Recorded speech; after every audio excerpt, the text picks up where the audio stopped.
Welcome to Spain news దండోరా. విజయవాడ నగరవాసులను మరోసారి బుడమేరు వరద టెన్షన్ పెడుతోంది. గత ఏడాది ఇదే సమయంలో నగరాన్ని ముంచెత్తింది బుడమేరు వరద. భారీ నష్టాన్ని చవిచూడాల్సి వచ్చింది. అదో పీడకలలా మారిపోయింది. అయితే 2 రోజులుగా కురుస్తున్న భారీ వర్షాలతో పలుచోట్ల బుడమేరు పొంగి ప్రవహిస్తోంది. గుణదల 1వ డివిజన్లో వంతెనపై నుంచి బుడమేరు ప్రవహిస్తూ ఉండటంతో వంతెనపై రాకపోకలకు అంతరాయం ఏర్పడింది. వరద ఉధృతి పెరిగితే బుడమేరు అంచున ఉన్న ఇళ్లలోకి నీరు చేరే అవకాశం ఉండగా విషపురుగులు ఇళ్లలోకి వస్తాయని స్థానికులు ఆవేదన వ్యక్తం చేస్తున్నారు. ఏపీలో నూతన బార్ల పాలసీ ఖరారవ్వగా కొత్త మార్గదర్శకాలను ఎక్సైజ్ శాఖ ప్రకటించింది. కొత్త పాలసీ సెప్టెంబర్ 1వ తేదీ నుంచి అమల్లోకి రానుండగా సుదీర్ఘ కసరత్తు తర్వాత ఎక్సైజ్ శాఖ ప్రతిపాదనలకు కేబినెట్ ఆమోదముద్ర వేసింది. ఆదాయం పెంపుతో పాటుగా గతంలో ఉన్న విధానాల్లో మార్పులు చేస్తూ ఈ పాలసీ విడుదల చేశారు. ఇదే సమయంలో మద్యం విక్రయ వేళను పెంచుతూ వెసులుబాటు కల్పించారు. గత పాలసీలో వేలం విధానంలో బార్లు కేటాయించగా ఇప్పుడు లాటరీ విధానంలో కేటాయించనుంది. రాష్ట్ర ఆక్వాకల్చర్ రంగాన్ని అంతర్జాతీయ ప్రమాణాలతో అభివృద్ధి చేసి ప్రపంచ స్థాయిలో నిలుపుతామని వ్యవసాయ, సహకార, మార్కెటింగ్ శాఖల మంత్రి కింజరాపు అచ్చెన్నాయుడు తెలిపారు. వెలగపూడి సచివాలయంలో రాష్ట్ర ఆక్వాకల్చర్ అభివృద్ధి సంస్థ ఎగ్జిక్యూటివ్ కమిటీ సమావేశం మంత్రి అధ్యక్షతన జరిగింది. రాష్ట్రంలోని మత్స్య సంపద, ఉత్పత్తి నాణ్యత, ఎగుమతి అవకాశాలు మరియు రైతుల ఆదాయాన్ని పెంచే విధానాలపై సమగ్రంగా అధికారులతో చర్చించారు. రాష్ట్రంలో ఆక్వాకల్చర్ అభివృద్ధికి సంబంధించి కీలక అంశాలపై చర్చించి పలు కీలక నిర్ణయాలు తీసుకున్నారు. దేశ రాజధాని ఢిల్లీ ఎన్సీఆర్లోని వీధి కుక్కల భవితవ్యంపై సుప్రీంకోర్టు ఇటీవల ఇచ్చిన తీర్పు దేశవ్యాప్తంగా చర్చనీయాంశమైంది. తీర్పు ప్రకారం 8 వారాల్లో వీధి కుక్కలను పూర్తిగా తొలగించి శాశ్వతంగా పౌండ్లలో ఉంచాలని ఆదేశించారు. ఈ నిర్ణయంతో రాజకీయ నాయకులు, సినీ ప్రముఖులు, జంతు సంరక్షణ కార్యకర్తల నుండి తీవ్రమైన వ్యతిరేకత గురైంది. ఢిల్లీలో 3 లక్షలకు పైగా వీధి కుక్కలు ఉన్నాయని, వాటిని ఉంచడానికి కనీసం 3,000 పౌండ్లు నిర్మించాల్సి వస్తుందని, దానికి 15,000 కోట్ల వ్యయమవుతుందని లెక్కలు చూపిస్తున్నారు. పాకిస్తాన్లో స్వతంత్ర దినోత్సవ వేడుకలు శృతిమించాయి. కరాచీ నగర వ్యాప్తంగా అనేక చోట్ల గన్ ఫైర్తో వేడుకలు చేసుకోగా ఈ ఘటనలో 8 ఏళ్ల చిన్నారి సహా 3 ప్రాణాలు కోల్పోయారు. నగరంలో వేర్వేరు చోట్ల జరిపిన తుపాకీ కాల్పుల్లో 64 మంది గాయపడ్డారు. బాధితుల సంఖ్య మరింత పెరిగే అవకాశం ఉన్నట్లు తెలుస్తోంది.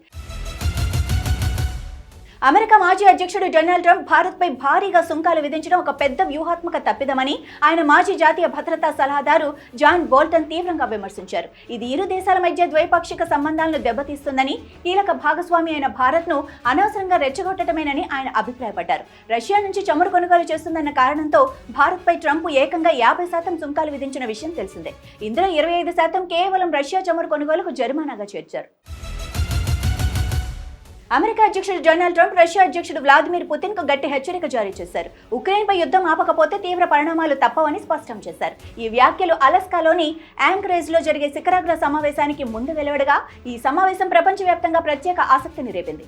శిఖరాగ్ర సమావేశం తర్వాత కూడా యుద్ధం కొనసాగితే రష్యా ఖచ్చితంగా మూల్యం చెల్లించాల్సిందే అని ట్రంప్ హెచ్చరించారు. అమెరికా పక్షాన చర్చలు సాగినా ఉక్రెయిన్ మీద దాడులు ఆగకపోతే పరిస్థితి మరింత క్లిష్టమవుతుందని ఆయన అన్నారు.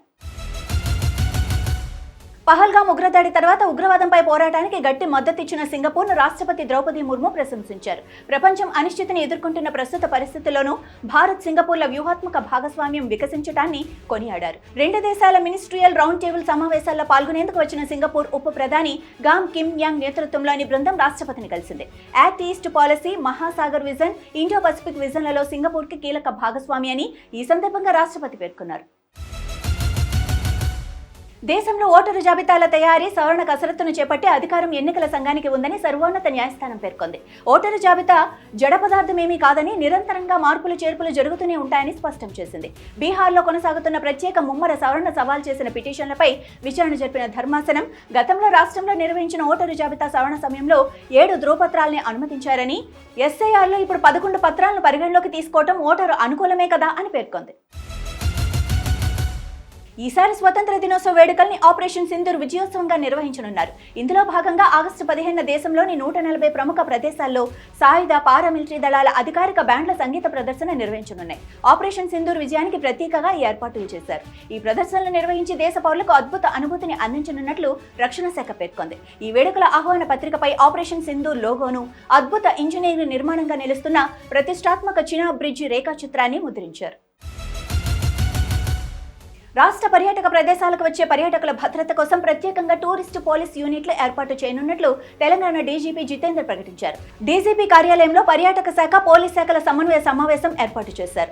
మొదటి దశలో 80 మంది పోలీస్ సిబ్బందిని టూరిజం శాఖకు కేటాయిస్తామని డీజీపీ వెల్లడించారు. వరల్డ్ టూరిజం డే సెప్టెంబర్ 27 నాటికి పూర్తిస్థాయి టూరిస్ట్ పోలీస్ సిస్టమ్ అమలు చేయాలని లక్ష్యంగా పెట్టుకున్నామని డీజీపీ జితేందర్ తెలిపారు. ఇవి ఇప్పటి వరకు ఉన్న స్పీడ్ న్యూస్ దండోరా. చూస్తూనే ఉండండి అభినవ్ భారత్.